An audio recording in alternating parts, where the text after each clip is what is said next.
on the flip stream on TikTok and sort of an emergency episode here because even though I'm from New Jersey and I'm a New Jersey Transit guy, we went through one of these recently, New Jersey Transit commuters. And if I'm not mistaken, that one basically only lasted the weekend and then kind of cooler heads prevailed beyond that. And who knows, at this point, maybe that'll happen also for the Long Island Railroad. But I'm joined right now, and he's on the phone line by Bob, who works for the Long Island Railroad. And, he is a follower of mine on X. We are very like minded in terms of politics by and large.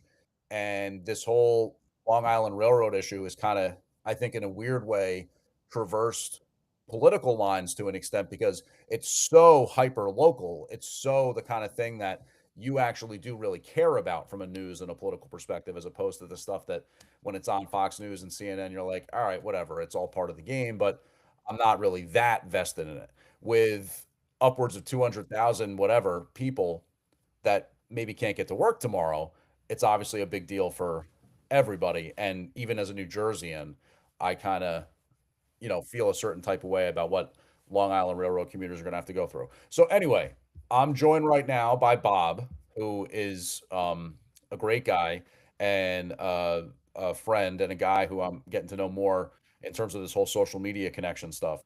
But Bob, I really appreciate you joining us because you and I are kind of at loggerheads. Nothing crazy. I mean, like, I've got my opinions, you've got your opinions. We're not coming to blows over it, but we just have some disagreement here on the Long Island Railroad strike. And I really appreciate you joining us tonight on the flip stream.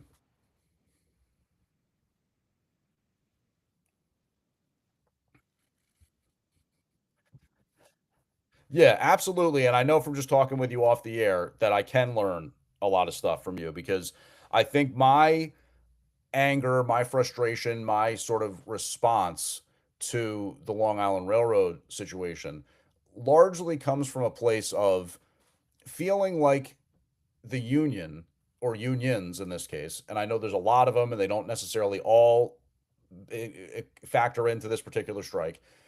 They have a lot of leverage, right? They're sort of able to hold up the region's economy and transportation. And I feel a certain type of way about train people too, because as one myself, we're small in number, but we're rather important and significant from like an economic perspective, the connections between New York City and New Jersey or New York City and Long Island and all this kind of stuff, that economic environment and relationship.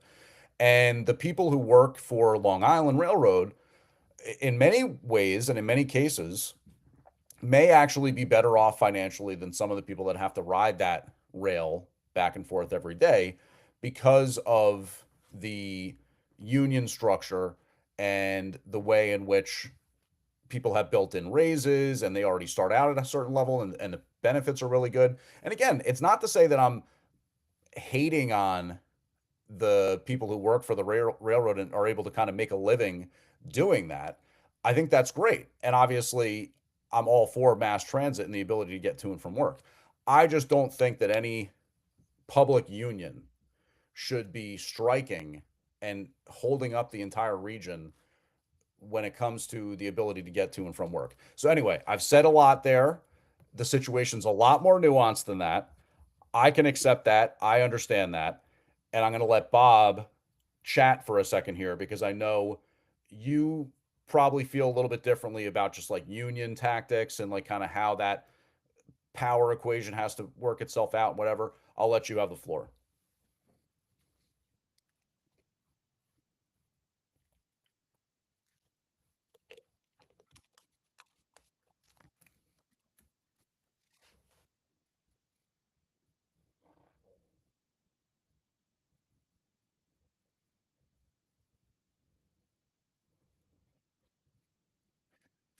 And you're saying Long Island Railroad is?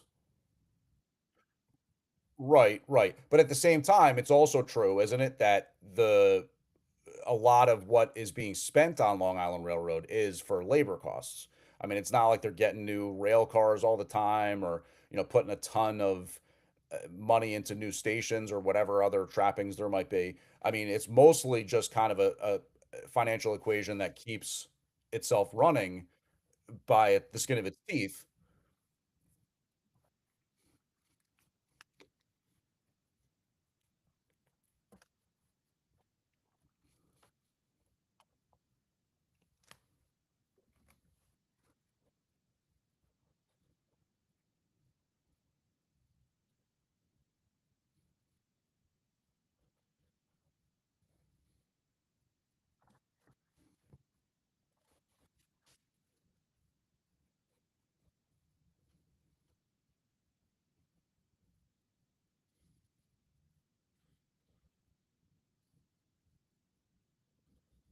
Mhm.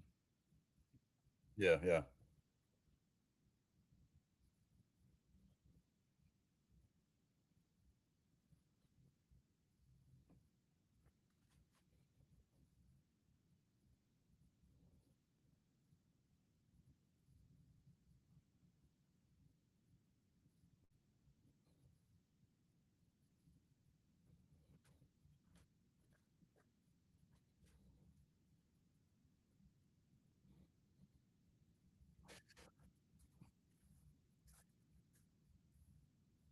Well, look, two things can be true at once, right? There can be incremental progress and changes that are being made at an MTA, at a Long Island Railroad.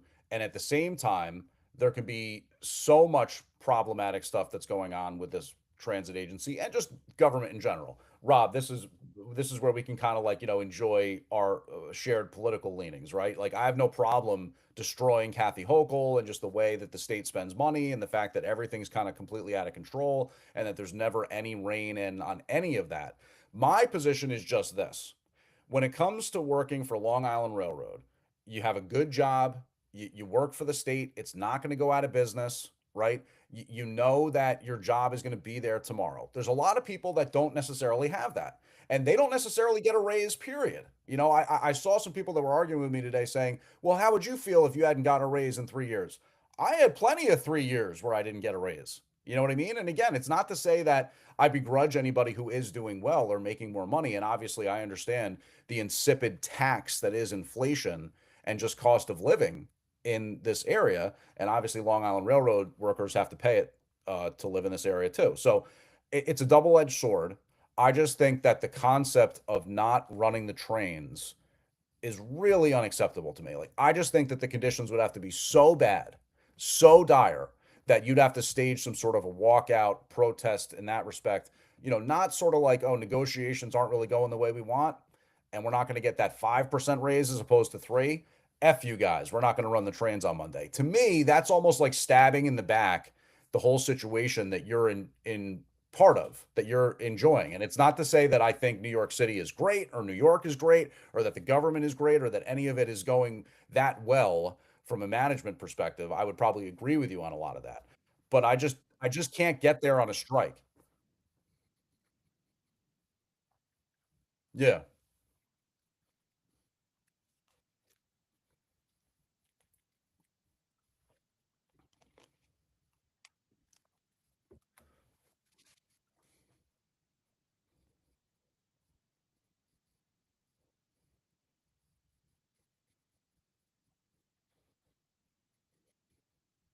Mm.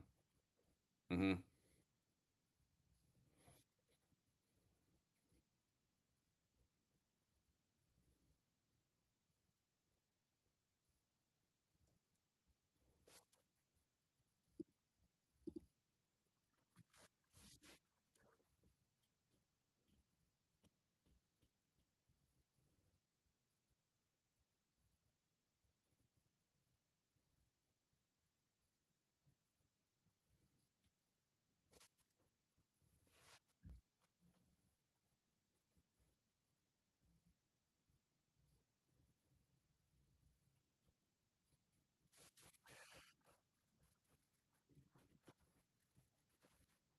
Well, yeah, I mean that's the part that honestly I think probably almost nobody would really even have the like gall to try to stand up for it. I'm not asking you to do it because I know your situation's not even, 100% directly tied into all of this stuff.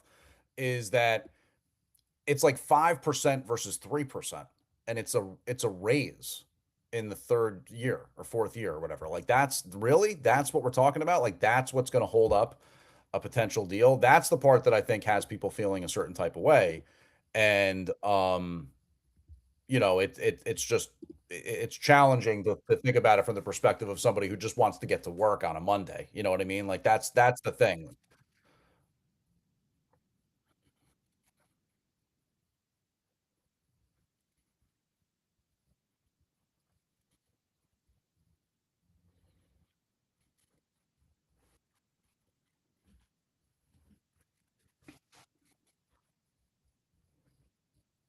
Hmm.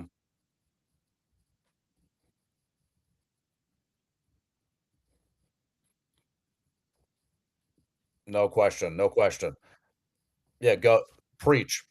Rob, I just want to say real quick, preach, because I'm not going to get in your way when it comes to getting at Jen Oliver.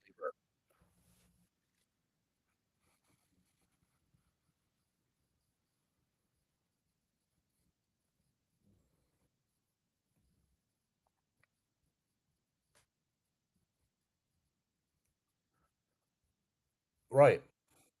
Yeah.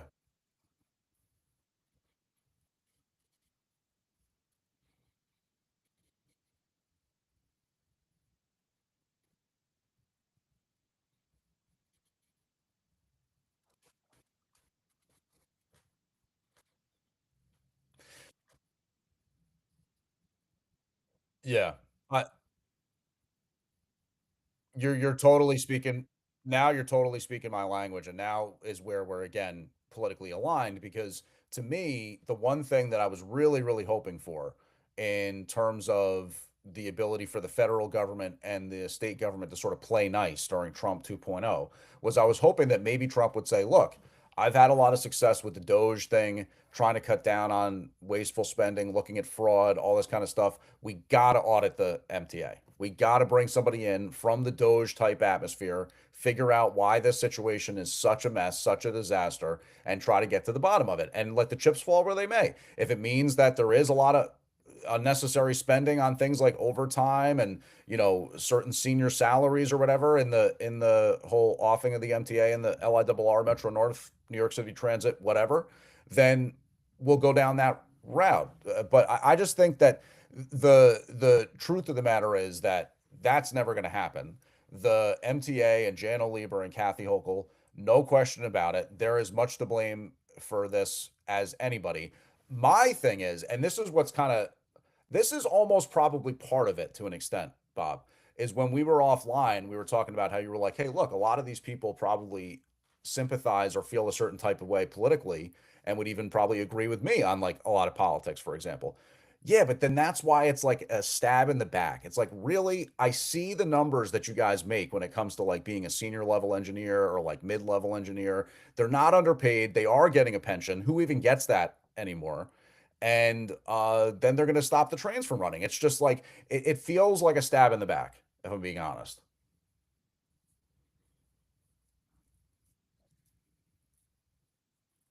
But can I redirect quickly? Can you just sort of, can you expand on how you were saying that there's a lot of unions that people might be saying are involved in this or erroneously saying are,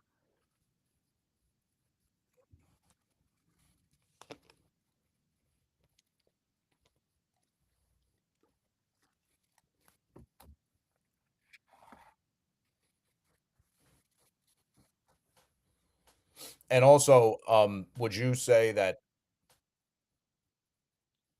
right. Well, that's the thing that makes it especially unfair, and the part that even I, as a commentator, hate, which is that uh, the MTA and Long Island Railroad, and it's such a wide-ranging organization, and there's so many different people and types of people that work for it, that just talking about like a strike and aspects of the company that are walking off the job as opposed to just all of it, that makes it kind of complicated and weird to talk about. But I will say that I just think that the train's not running really is a disgrace. I take nothing away from anybody who's got to get up and work a day and try to make their money and save for retirement and all that kind of stuff. But that's what people are trying to do by taking the train. So Anyway, Rob, Bob, I really appreciate you joining us tonight. And on a different note, since we're just having you on the stream for the first time, are you like a sports guy? You get into any of the to the Knicks action? I'm wearing my Knicks sweatshirt right now, so I figure I might as well ask that. Nice. Okay. Yeah. See, I mean, that's how I feel about the Mets. I was technically alive in '86, but I was a baby, so I didn't get to enjoy that. And oh,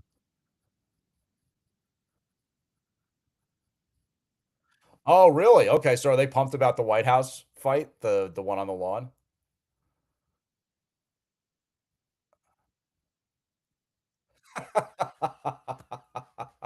I mean, yeah, it is kind of crazy. It is.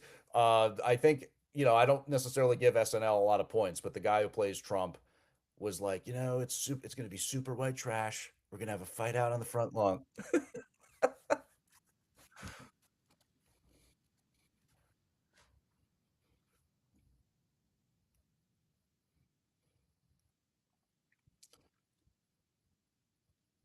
Yeah,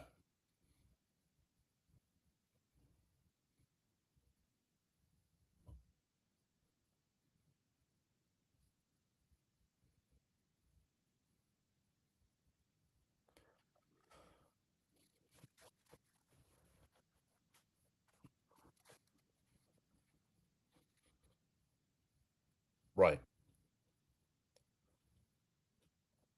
No question. Yeah.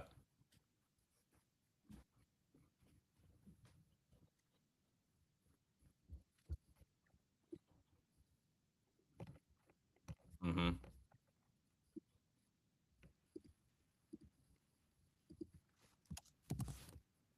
It's crazy. No, I mean it's absolutely insane, and I think that the other thing that people have talked about is how they really should suspend congestion pricing during the strike, at the very least, turn those things off. So if people do have to drive in because they obviously got to go to work, then they're not getting dinged with the I just invented a tax out of thin air thing with congestion pricing. So um, that would be nice to see, but I'm sure not going to hold my breath on that one. And yeah, yeah. But yeah, I think that again, just to reiterate the overall point. Um, and I agree with you on Bruce Blakeman. By the way, it would be great if he could pull something off and become governor. But this guy was quoted by the New York Post, and he said, "For the commuters out there, it's not a fight against them. Commuters are our families, our friends, our neighbors. We apologize them. Blah blah blah. But why do we have to back down? 3 years without a raise, 3 years without a contract. Well, again, I've worked without a raise.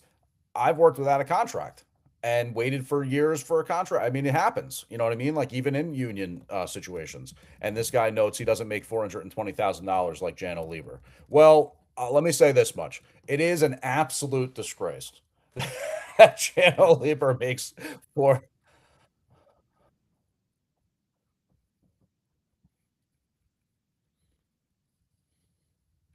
Oh,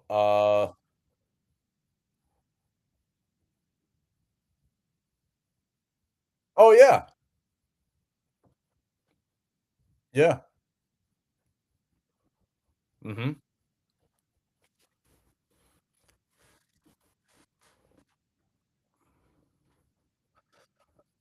yeah. No, look, this is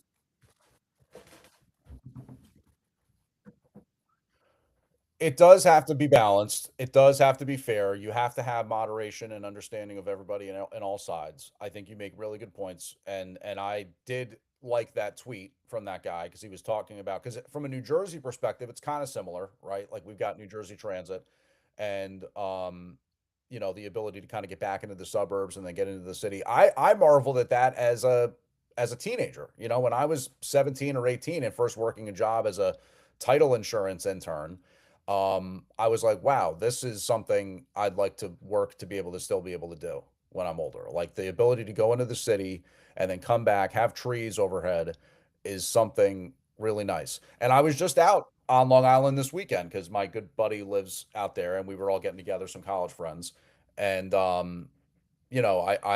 was loving it. It was like the first nice weekend of the spring, I feel like, and you totally feel. I agree. That guy Petey made some good points about Long Island and all this kind of thing, and you do too about how the transit system fits into that.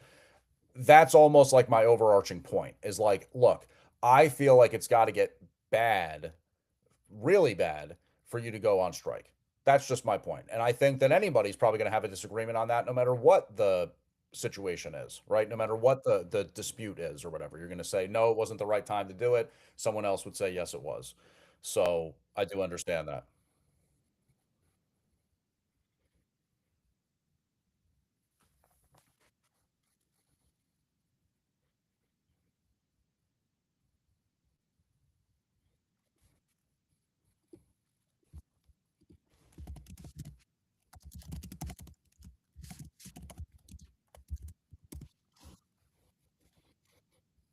Right.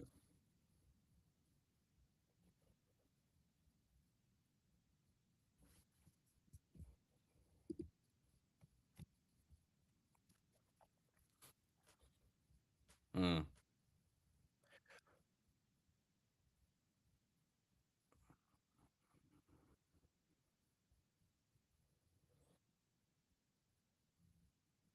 Yeah.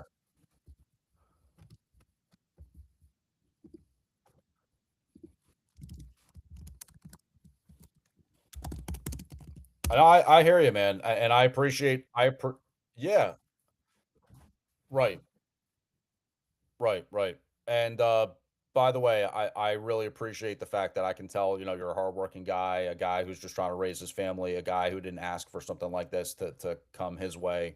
So I do appreciate that. And I also just wanted to ask, you have such a great New York accent. Do your people say that that's dying, that accent. Do your kids have that same accent?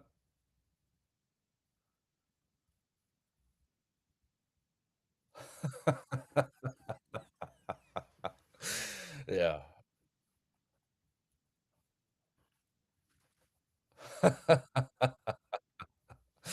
Yeah, it's great. I love it. All right. Well, you know what, man? This has been a great chat. I really appreciate the chance to do it. Obviously, we all hope cooler heads prevail. It just seems so simple to make a deal at 4% on that final year or whatever. But hey, what do I know? That seems,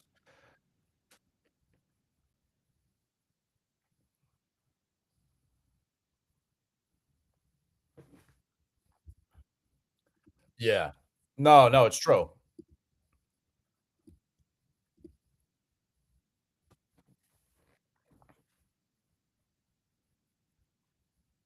Yeah. Yep. You from your lips to the negotiation mediation God's ears, right? That's what we'll say. So, yeah, see, that's what I'm talking about, Bob. That's exactly what I'm talking about. All right. Good stuff. Yep. Yeah, absolutely. You too. You too. Hopefully we can do it again, Bob, and you have a good rest of your Sunday, okay? All right, see ya. You too. There goes Bob. And that was great. I think that was totally worthwhile. And that was something that kind of came very naturally together, very organically. I made some videos today. You can check them out on my account if you wish about the Long Island Railroad situation. I'm a New Jersey guy, but I feel a certain type of way about the whole striking when you work for the public agency, public utility. Don't think it's right. And Bob was a total good sport about it. Bob was very cool. He reached out on X and was saying how he didn't necessarily appreciate the characterization of him and his brethren, his brothers and sisters in labor. But I don't think that you should be striking when you work for a mass transit agency like that. It's again, unless the only caveat would be if they were so hard up, like if you were looking at these people and saying, "Damn, the engineer makes what?" and it was like, in today's dollars, I'm throwing a number out there, even like a senior one, definitely below six figures, let's say. Or um oh, Dixon, by the way, turning 8 years old. Happy birthday, Dixon. Shout to that. And yeah, doubt he has to get on a train tomorrow, which is good for him, and maybe the school bus. But the whole situation with Long Island Railroad, kind of a disgrace. I really hope it works itself out. It was great to have Rob on. Great to have you all join as well on the live feed. Please check me out on X. It's X James Flippin, as I was mentioning. That's kind of how this all came together, as I was tweeting and commenting on all the Long Island Railroad stuff. And I'm also a big, Knicks fan. Although I was catching heat this weekend, my buddy from Long Island was saying, "Oh, what did you dig? Where'd you dig that one out from? I don't remember you being a Knicks fan 10 years ago." And I'll be the first to admit that I am very much a fair weather Knicks fan. In other words, I was a diehard Knicks fan in the days of like Starks and Ewing, and that was, right up there for the Mets, right up there for me. I would say when I was a young kid, it was Mets and Knicks much more than it was ever really Giants. I kind of got into Giants more as I played football in middle school and high school. But hey, I'm rooting for the Knicks, baby. I'm hoping that they can bring it home for New York. And it's going to be tough no matter what. It's going to be tough this next round. Oh, by the way, what's going on with that game? Cavs and the Cavs are kicking their butt. Wow. All right. Well, I mean, it's going to be tough no matter what. And then, of course, the finals will be very challenging as well, assuming that's up against the Thunder. And yeah, we'll have to see how it goes. But check me out on X James Flippin. My Facebook is getting this broadcast too. That's Flipping Out Radio, also the name of my podcast. And here on TikTok, great to be with you guys as well. Kind of a different setup I had here. My TikTok is not connected into the Riverside broadcast. It's a whole thing, the stream key, whatever. I'm gonna figure it out eventually. But glad you could join us here on the TikTok, and I will say goodbye to you all now. There goes TikTok, and I will now get disconnected as well on the X, YouTube, and Facebook. Everybody have a great night. Please do follow. Please come back for future episodes. Glad to have you with us.